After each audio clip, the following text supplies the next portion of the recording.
به نام خدا. سلام دوستای گلم، من امروز اومدم روی کالاسکین یک جرثقیل و میخوام یه نکته مهمی رو از این بالا به شما بگم.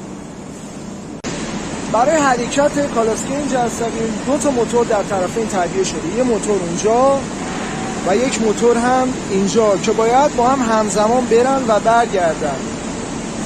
و برای سنکرون سازی این دو موتور از یک درایو استفاده شده، یعنی هر دوی این موتورها زیر یک درایو بسته شدن.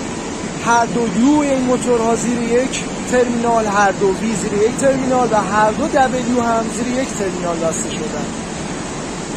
گاهی وقتا مثل این جرثقیل برای مسائل سنکرون سازی یا حتی مسائل اقتصادی از یک درایو برای دو موتور استفاده میشه، به همون ترتیبی که بهتون گفتم. خب وقتی از یک درایو برای دو موتور استفاده میکنیم، البته یک درایو کیلووات بالاتر، یک درایو با کیلووات بالاتر، عملا حفاظت این موتورها از بین میره، چون یک درایو کیلووات بالا اضافه جریان این موتور رو نمیتونه تشخیص بده. پس ما برای حفاظت این موتورها باید از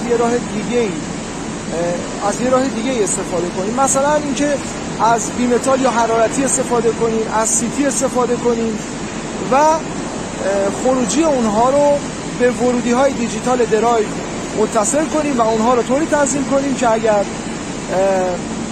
اون ادوات حفاظتی خروجی دادن درایو رو استاپ کنه و از آسیب رسوندن به موتورها جلوگیری کنه.